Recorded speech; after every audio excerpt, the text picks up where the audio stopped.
Hello guys, good morning. Welcome back on फॉर्मा educational app. देखिए, इस लेक्चर के अंदर हम लोग इस यूनिट से एक और इम्पोर्टेंट टॉपिक डिस्कस करने वाले हैं, जिसको बोलते हैं दहली ऊर्जा, थ्रेशोल्ड एनर्जी के बारे में बात करने वाले हैं। We are gonna talking about threshold energy, threshold energy, दहली ऊर्जा, दहली ऊर्जा, थ्रेशोल्ड एनर्जी। देखिए, थ्रेशोल्ड एनर्जी क्या होती है।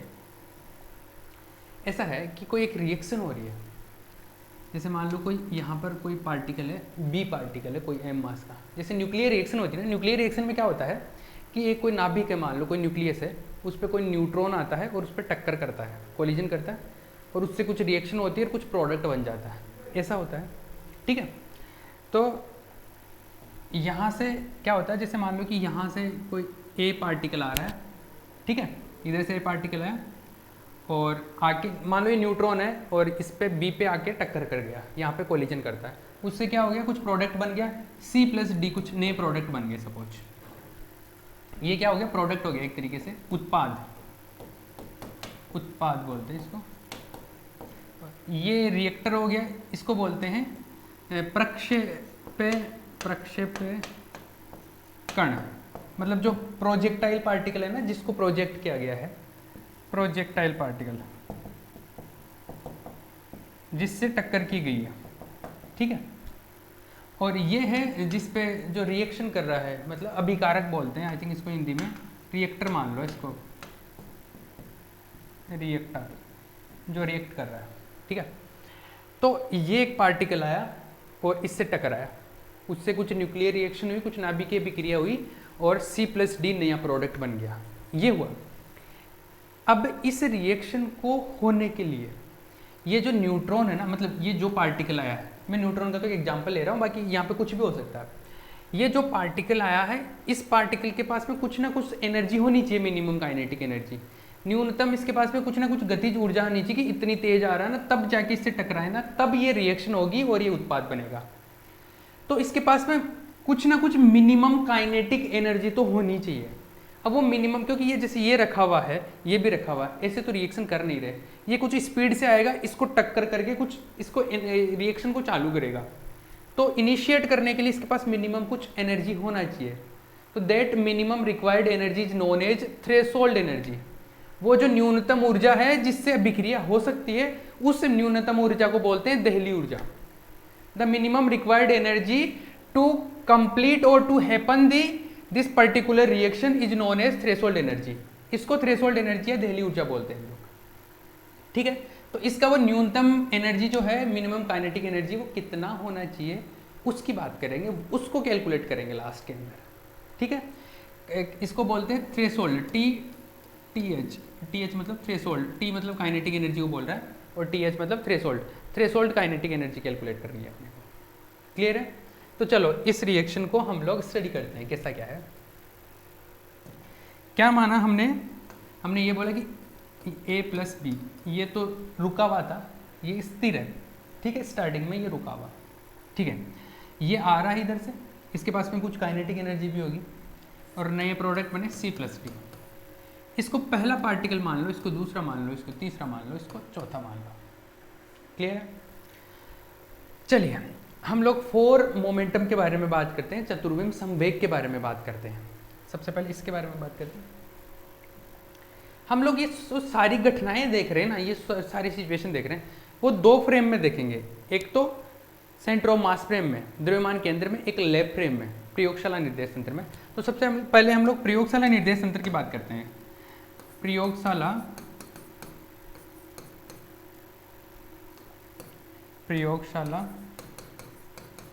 निर्देश तंत्र में, प्रयोगशाला फ्रेम में, in lab frame, laboratory frame, इसको एल फ्रेम भी बोलते हैं। एल फ्रेम में मैं स्टडी कर रहा हूँ कि लेबोरेटरी में मतलब ऐसा है कि ये घटना हो रही है और मैं यहाँ पे बैठा बैठा देख रहा हूँ कि इधर से एक पार्टिकल आया, ये टकराया, ये रुका हुआ था, ये टकराया, और ये सारी सिचुएशन जो देख रहा हूँ ना, ये लेबोरेटरी फ्रेम हो गया, ठीक है। इसमें देख रहे हैं हम लोग। तो मान लो कि इसकी पहले की पहला पार्टिकल जो ये है, ये पहला पार्टिकल, ये दूसरा पार्टिकल, ये तीसरा पार्टिकल, ये चौथा पार्टिकल, ये ना। तो पहला जो पार्टिकल है ना ए, उसके फोर मोमेंटम के बारे में बात कर रहे हैं, उसके चतुर्विम समवेग के बारे में बात कर रहे हैं, पी म्यू के बारे में बात कर रहे हैं। ये क्या होगा, इसका normal momentum comma iota E1/c, ऐसा होगा। अरे फोर मोमेंटम को इस तरीके से लिखते हैं, मैंने बताया था कि इसका नॉर्मल मोमेंटम 3 डायमेंशनल और उसकी एनर्जी की फॉर्म में फोर्थ टर्म आता है ये फोर मोमेंटम का। तो इसको फोर मोमेंटम इस तरीके से लिख दिया, पहले पार्टिकल का, ये पहले पार्टिकल की एनर्जी होगी। दूसरे पार्टिकल का P2 म्यू, ये आ जाएगा P2 vector coma iota E2/c, ऐसा है। लेकिन ये जो दूसरा पार्टिकल था B, ये स्टार्टिंग में कैसा था, रुका हुआ था, स्टेशनरी था ना ये तो आया टक्कर किया, जैसे एक न्यूक्लियस है, एक कुछ रखा हुआ है जैसे मान लो, और न्यूट्रॉन आया यहाँ से, ये टक्कर किया, अब इसके बाद में ये सब गायब हो गया, दो नए पार्टिकल बन गए C+T, ऐसा हुआ है। तो ये जो B है स्टेशनरी था, रुका हुआ था तो इसका मोमेंटम भी जीरो होगा, इसका मोमेंटम जीरो, तो P2 जीरो है एक्चुअल में, P2 इसका मोमेंटम है ना, इसलिए जीरो है, तो ये आएगा 0, आयोटा E2/c, राइट। ये दो हमने लिख लिया।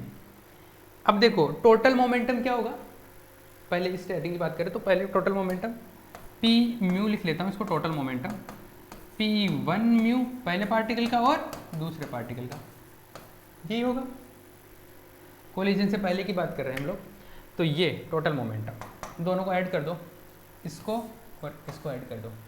अब ऐड करने का मैंने रूल सिखाया था, P1 mu P1 vector coma iota E1/c, ये है, प्लस इसको ऐड करना है 0, आयोटा E2/c, ऐसे ऐड करो तो P एक साथ ऐड हो जाता है, तो 0 प्लस ये मतलब P1 ही आएगा, कोमा ये एनर्जी वाला टर्म एक साथ आ जाएगा, तो दोनों एक साथ लिखेंगे तो आयोटा/c तो कॉमन आ जाएगा, इसमें E1 बचेगा, इसमें E2 बचेगा, ऐसा आ गया।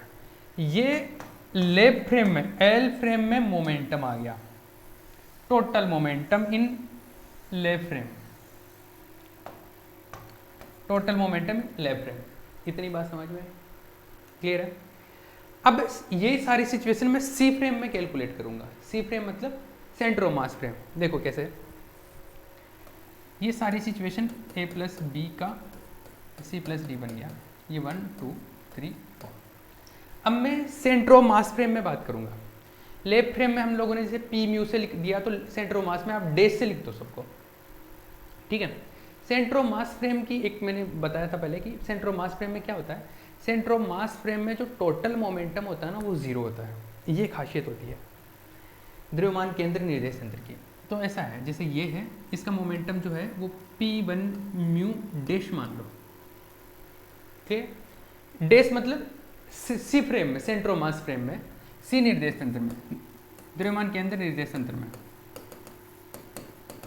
सी फ्रेम में बात कर रहा हूं मैं, इन सी फ्रेम, ठीक है। तो पहले पार्टिकल का P1 mu dash, P1 mu dash जो आएगा वो क्या आएगा,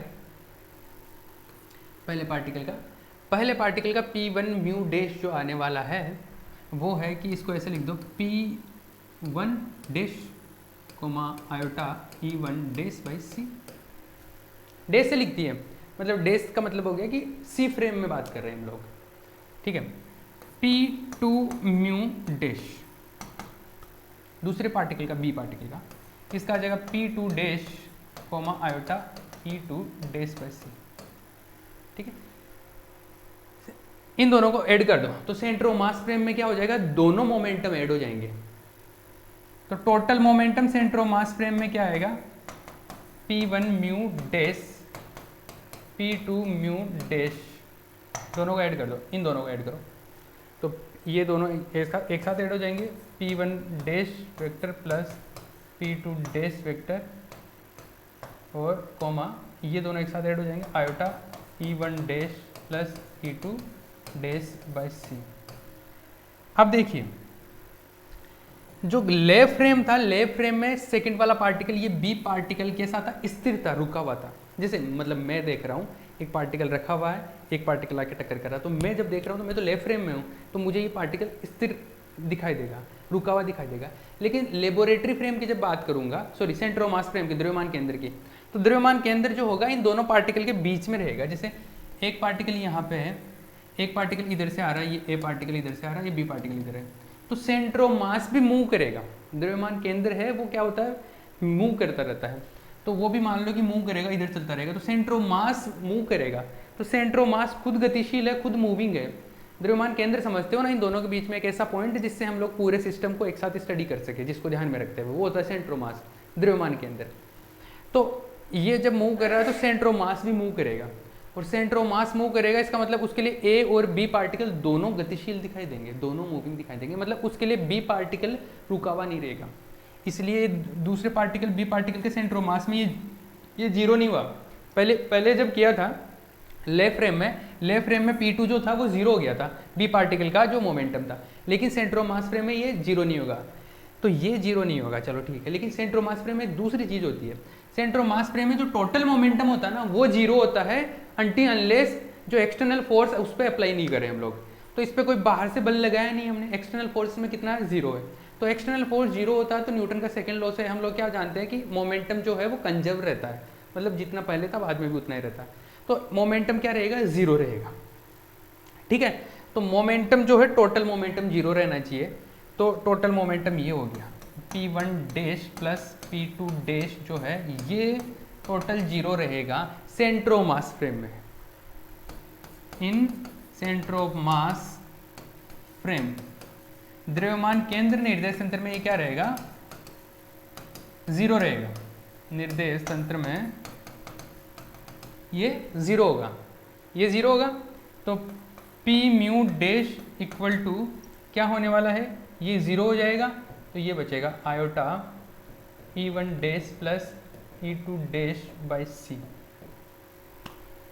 क्लियर है, ये आ गया सेंटर ऑफ मास फ्रेम के अंदर टोटल मोमेंटम, ठीक है।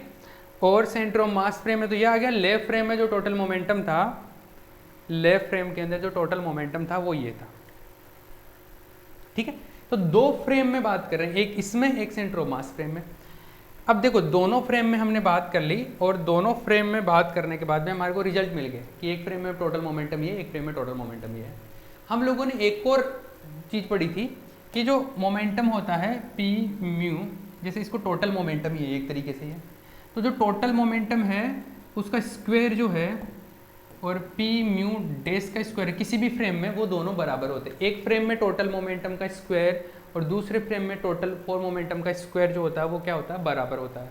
ये वही है जो आप समेशन करते थे ना, वही। इसको अभी इस बार इस तरीके से लिखा है टोटल, इसको टोटल बोल दिया। जैसे हम लोग टोटल इस तरीके से रिप्रेजेंट करते थे ना, अभी इस टोटल ऐसे लिख दिया हमने। तो ये जो टोटल मोमेंटम है इक्वल होता है, और ये वैसे देखा जाए तो किसके इक्वल आता था, minus M naught C square के इक्वल आता था, अगर आपको याद हो तो। लेकिन कोई दिक्कत नहीं, इसकी ज़रूरत पड़ेगी नहीं हमारे को। लेकिन ये किसी भी फ्रेम में, हर फ्रेम में बराबर होता है। इसी को तो बोलते थे कि ये निश्चर होता है, ये invariant, this part is invariant. तो देखिए अभी P म्यू का स्क्वायर करना है। P म्यू क्या है, P म्यू ये है, इसका स्क्वायर करना है। चलिए इसका स्क्वायर करना है ना, तो इसकी जगह क्या है, ये है P1 comma iota E1 plus E2 by c, इसका स्क्वायर करना है, ठीक है।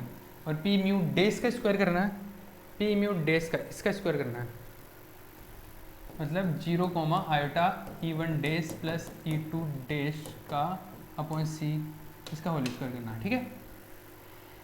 चलिए स्क्वायर करते हैं तो समझ में आता है ना क्या करना है, इसको इससे मल्टीप्लाई करना है, खुद को खुद से।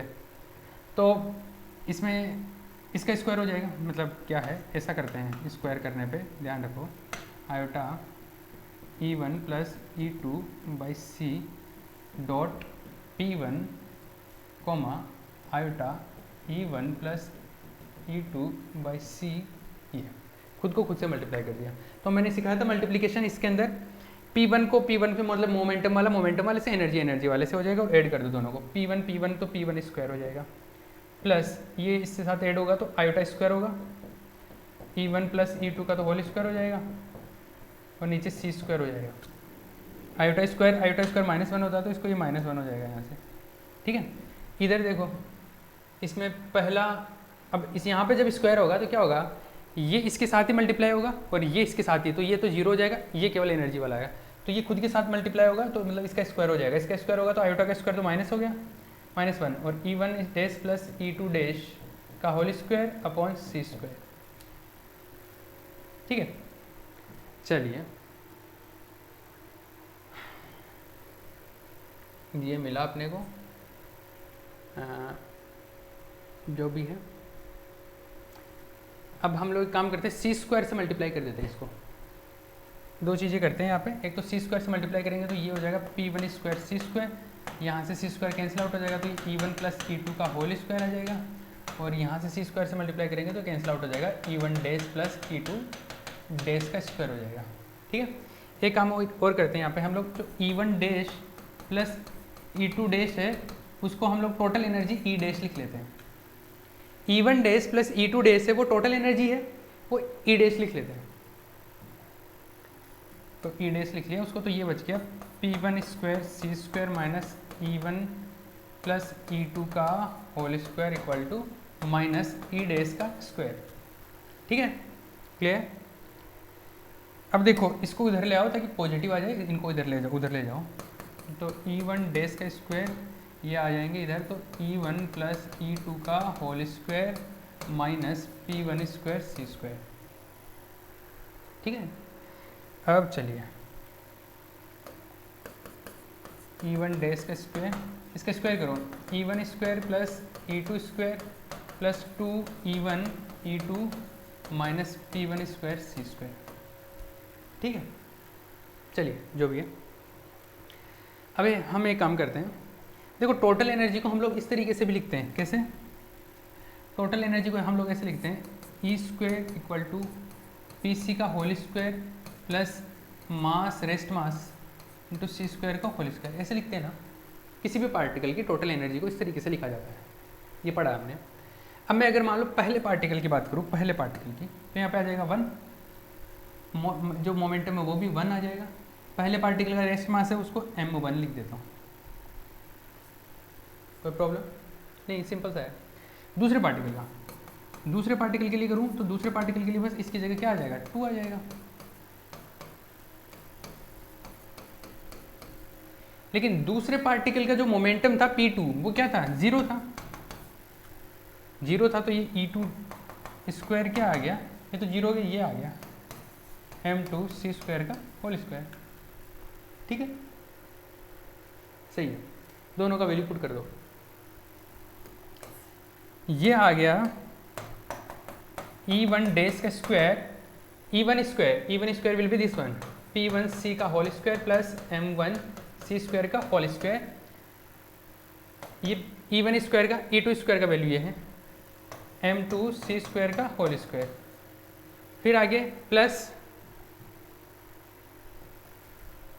2 E1 का भी मैं वैल्यू पुट नहीं कर रहा अभी, क्योंकि E1 का वैल्यू पुट करूंगा तो बड़ा सा आ जाएगा, अभी नहीं कर रहा, अभी बाद में देखेंगे इसको।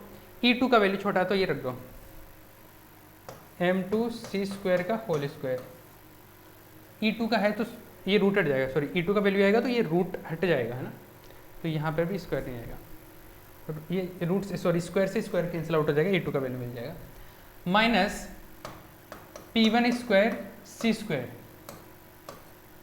अब देखो इसमें कुछ कैंसिल आउट हुआ होगा, यहाँ पे कैंसिल आउट हो रहा है, ये P1 स्क्वायर सी स्क्वायर आएगा ये भी, और ये भी P1 स्क्वायर सी स्क्वायर है, एक प्लस का एक पॉजिटिव है एक नेगेटिव है, तो कैंसिल आउट हो गया। इन दोनों में देखिए इसमें बचा है ये, इन दोनों के अंदर m1 C square plus m2 C square का होल स्क्वायर आ रहा है क्या ये, हाँ जी होल स्क्वायर आ रहा है, तो एक सेकेंड इसको ऐसे लिखते हैं, m1 सी स्क्वायर का whole square plus m2 C square का whole square plus 2E1 m2 C square. ठीक है, चलो जो भी है ये आ गया, ई डैश मिल गया अपने को, ई डैश का स्क्वायर। चलो ये आ गया, हमने क्या किया एक बार मैं थोड़ा सा रिवाइज कर देता हूँ। देखो हम क्या बात कर रहे हैं,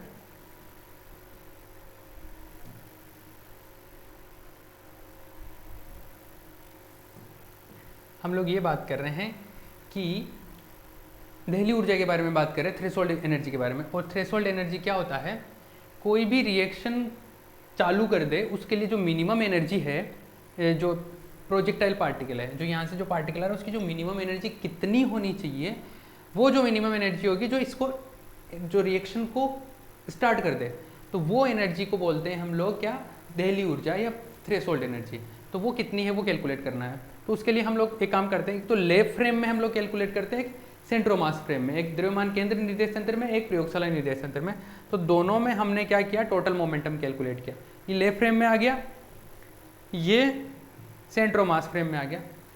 और हम लोगों को पता है कि किसी भी फ्रेम में कैलकुलेट करो उसका स्क्वायर जो होता है ना सब में बराबर होता है, तो दोनों का स्क्वायर किया और इक्वल कर दिया, स्क्वायर करके इक्वल किया और फिर उसमें एनर्जी का वैल्यू रखा, तो हमारे पास फाइनली ये मिल गया। ठीक है, अब देखो इसका जो एक आइडियल फॉर्म होता है, या हम बोले कि जो एक स्टैंडर्ड फॉर्मूला होता है, वो कैलकुलेट करना चाहते हैं हम लोग। तो उसको कैलकुलेट करने के लिए देखो क्या करते हैं, जुगाड़ करते हैं।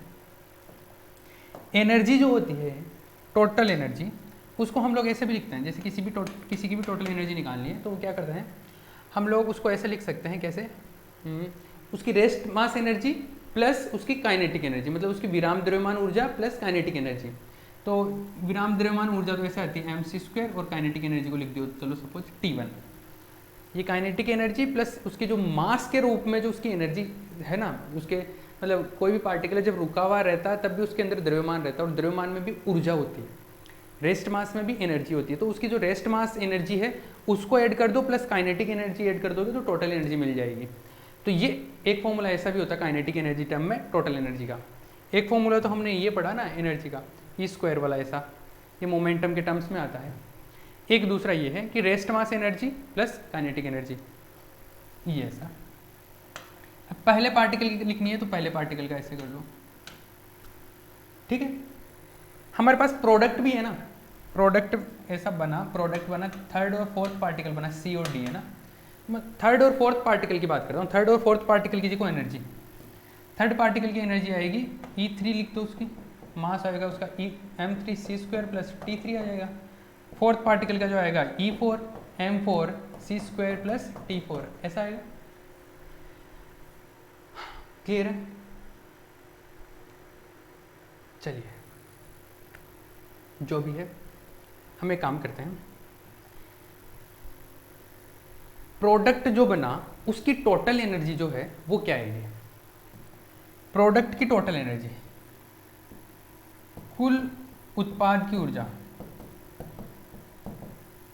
टोटल एनर्जी ऑफ प्रोडक्ट, मतलब उत्पाद की कुल ऊर्जा, total energy of product, product की टोटल एनर्जी। प्रोडक्ट की टोटल एनर्जी क्या होगी, 3 और 4 की एनर्जी ऐड कर दो, 3 की एनर्जी है E3 और इसकी एनर्जी E4, इसको E डबल डैश बोल रहा हूँ मैं। टोटल एनर्जी को, प्रोडक्ट की टोटल एनर्जी है वो E डबल डैश है, और जो E डबल डैश है वो E3 और E4 का वैल्यू रख दो, ये आ रहा m1c² plus T1 plus m2c² plus T1 नहीं है सॉरी, E3 का ये है, यहाँ पे 3 आएगा, 3 आएगा, 3 का करना ना, तो पहले 3 का लिखा तो m3c² और T3, और इसका 4 का लिखना तो m4c² T4।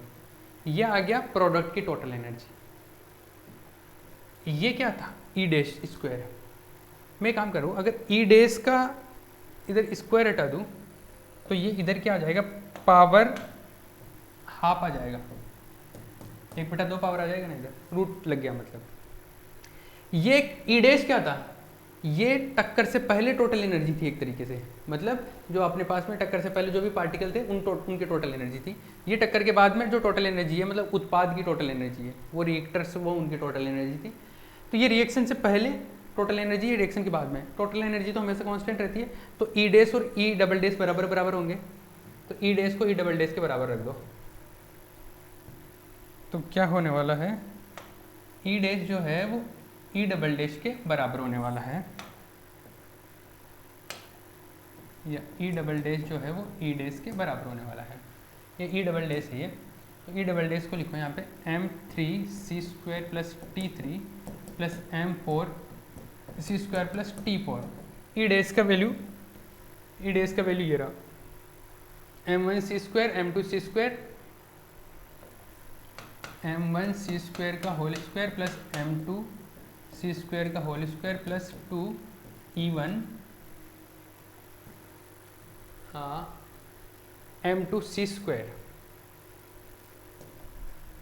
m2c² का होल पावर 1/2। ठीक है ना, यही है, ठीक है, यही है। अब देखो हमारे पास में E1 का भी वैल्यू है, E1 का वैल्यू मैं पुट कर सकता हूँ, लेकिन E1 का भी कर दूंगा, इतनी जल्दी नहीं है। हाँ, E1 का वैल्यू पुट कर देता हूँ मैं पहले। E1 का वैल्यू ये रहा m1c² प्लस T1, तो वो E1 का वैल्यू पुट कर देता हूँ। इसको दोबारा लिखूँ क्या, दोबारा लिख देता हूँ m3c² plus T3 plus m4c² plus T4, ये है m1c² का होल स्क्वायर प्लस m2c² का होल स्क्वायर प्लस 2, इसका वैल्यू है E1 का m1c² प्लस T1 m2c² की पावर होल पावर 1/2, ये आ गया। अब देखो हम लोग ये बात कर रहे थे कि जो पूरी रिएक्शन थी उसमें ये था a प्लस बी और ये प्रोडक्ट था c प्लस डी। हम लोग ये चाहते थे कि ये a जो है ना इधर से जो आ रहा है उसकी मिनिमम काइनेटिक एनर्जी कितनी, मिनिमम कितनी हो। हम चाहते हैं ज़्यादा तो कितनी भी हो सकती है, लेकिन हम लोग ये चाहेंगे कि मिनिमम तब होगी जब इधर कम से कम एनर्जी पहुंचे। अगर देखो बहुत ज़्यादा एनर्जी लेके आया तब जो उत्पाद बनेगा उसके पास में बहुत ज़्यादा एनर्जी होगी, लेकिन हम लोग चाहते हैं इसके पास में मिनिमम एनर्जी हो, तो इसके पास में मिनिमम एनर्जी मान लेते हैं। तो इसकी मिनिमम एनर्जी के लिए एक पर्टिकुलर कंडीशन मान लेते हैं कि मान लो ए के पास में मिनिमम एनर्जी है, मिनिमम एनर्जी मतलब कि मिनिमम काइनेटिक एनर्जी। तो जो T1 है, T1 क्या है, ए जो पार्टिकुलर है, ये तो है फर्स्ट पार्टिकल, ये सेकंड, ये थर्ड, ये फोर्थ। तो जो फर्स्ट पार्टिकल है ए, उसकी जो एनर्जी है काइनेटिक एनर्जी वो मिनिमम होगी, तो वो थ्रेशोल्ड एनर्जी हो जाएगी। तो मान लो कि T1 क्या है, मिनिमम है काइनेटिक एनर्जी इसकी पहले पार्टिकल की, और उसको बोले T थ्रेशोल्ड, TH लिख रहा हूँ मैं। और ये कब होगी, जब इधर मिनिमम एनर्जी जाए। तो हम लोग ये समझ लेते हैं कि इधर काइनेटिक एनर्जी जा ही नहीं रही, इधर काइनेटिक एनर्जी नहीं जा रही, मतलब C और D की जो काइनेटिक एनर्जी वो 0 मान लेते हैं इसको मिनिमम करने के लिए। तो इसकी kinetic energy third particle kinetic energy T3 है, इसकी काइनेटिक एनर्जी T4 है। तो T3 और T4 को हम लोग क्या मान लेते हैं, 0 मान लेते हैं। तो T3 और T4 को 0 पुट कर दो, T3 T4 को 0 पुट किया तो ये आया m3c² प्लस m4c², ये तो 0 हो गया, and this will be also 0। ठीक है, और इधर से जो आया ये आया m1c² का होल स्क्वायर प्लस m2c² का होल स्क्वायर। ठीक है, ये हो गया। और इधर से आया 2m1c² और T1 को तो TH लिख दिया, थ्रेशोल्ड लिख दिया, और इधर से मल्टीप्लाई हो गया m2c²। Whole to power half था ना, तो हाफ को हटाने के लिए स्क्वायर कर दो, इधर भी स्क्वायर किया और इधर भी स्क्वायर कर दिया। ठीक है, राइट। अभी देखिए, अब इसको सोल्व कर लो। इसमें देखिए c² कॉमन है, तो c² कॉमन आ जाएगा, और m3 प्लस m4 का होल स्क्वायर हो जाएगा। c² कॉमन आ गया, कॉमन आएगा तो c² कॉमन आके स्क्वायर भी लगेगा इसके, तो c⁴ आ गया। ठीक है, और इधर देखो इसमें क्या है, m1 का स्क्वायर होगा और m2 का भी स्क्वायर होगा, c⁴ आएगा, c⁴ आएगा, तो c⁴ कॉमन ले लो, तो इसमें आएगा m1 का स्क्वायर प्लस m2 का, नहीं इसको मैं काम करता हूँ, इसमें दूसरा फॉर्म बनेगा। ये देखो क्या बन रहा है, m1c² का होल स्क्वायर प्लस m2c² का होल स्क्वायर। इधर मल्टीप्लाई करो इसको, ये मल्टीप्लाई होगा तो 2, ये इसके साथ मल्टीप्लाई, m1c² m2c² और एक टर्म बच गया लास्ट में 2 TH थ्रेशोल्ड m2c²। इसमें देखिए ये जो टर्म है ना, ये कुछ बन रहा है, होल स्क्वायर बन रहा है, ये वाला किसका होल स्क्वायर बन रहा है, ये m1c² प्लस m2c² का होल स्क्वायर बन रहा है। देखो इसको ओपन करो तो इस पहले का स्क्वायर, दूसरे का स्क्वायर प्लस 2 ये बन गया, ये इसका होल स्क्वायर बन गया plus 2t threshold m2c², right, ये मिल गया अपने को। और ये जो है m3 प्लस m4 का होल स्क्वायर c⁴, इसको इधर लेके आओ, m3 प्लस m4 का होल स्क्वायर c⁴, इसको इधर लेके आए तो माइनस, इसमें देखो c² तो c² कॉमन आ जाएगा तो c⁴ हो जाएगा, m1 minus m1 plus m2 का होल स्क्वायर और c⁴, और इधर बच गया 2t थ्रेशोल्ड m2c²। हमारे को क्या चाहिए था, t थ्रेशोल्ड ही चाहिए था, t थ्रेशोल्ड कैलकुलेट करना है हमको। तो देखो t थ्रेशोल्ड क्या आ जाएगा, t थ्रेशोल्ड ऊपर तो ये आ गया c⁴ कॉमन आ गया, m3 प्लस m4 का whole square minus m1 plus m2 का होल स्क्वायर और c⁴ कॉमन आ गया, और नीचे वो बच गया आ गया m2c², 2 भी है, 2 भी आ गया, ये मिल गया। इसको भी थोड़ा और सिंप्लीफाई कर सकते हैं, कैसे, देखो ये ऐसे है a² प्लस b², तो a² माइनस b², तो a² माइनस b² क्या होगा, a plus B a minus B, तो ये हो जाएगा a plus B a minus B, तो a प्लस बी करो तो पहले तो m3 प्लस m4, ये तो a हो गया plus b, m1 plus m2, तो a प्लस बी हो गया dot a minus B, a तो है m3 प्लस m4 और minus b minus m1 minus m2, ठीक है, ये आ गया अंदर वाला। और जो बाहर वाला ये c² से पावर 2 कैंसिल आउट हो जाएगी तो c² बचेगा और नीचे आ जाएगा 2m2। ये फाइनल थ्रेशोल्ड का फॉर्मूला आ गया, ये है थ्रेशोल्ड एनर्जी। मतलब इतनी मिनिमम एनर्जी होनी चाहिए तब जाके वो रिएक्शन स्टार्ट होगा, ठीक है, इतनी मिनिमम काइनेटिक एनर्जी होनी चाहिए, जो पार्टिकल आ रहा है ना टक्कर करने के लिए उसके पास में मिनिमम इतनी काइनेटिक एनर्जी होगी तब जाके वो रिएक्शन स्टार्ट होगी, इसको बोलते हैं थ्रेशोल्ड एनर्जी, ठीक है। तो देखो भैया, ये हमने पहले E' का वैल्यू कैलकुलेट किया था, फिर हमने E" कैलकुलेट कर लिया उत्पाद की टोटल एनर्जी प्रोडक्ट की, और उन दोनों को इक्वल पुट कर दिया, उन दोनों को इक्वल पुट करने पे ये फाइनली अपने को ये रिजल्ट मिल गया, ये कंप्लीट हो गया। ये भी एग्जाम पॉइंट ऑफ व्यू से इंपॉर्टेंट है, इस पर न्यूमेरिकल भी करवाऊंगा लास्ट में चल के। अब छोटे छोटे 2 टॉपिक बचे हैं करीबन 40 मिनट के, वो कंप्लीट होने के बाद में न्यूमेरिकल करेंगे, फिर ये कंप्लीट हो जाएगा यूनिट, ठीक है। चलिए भैया इसको स्टॉप कर देते हैं यहीं पे।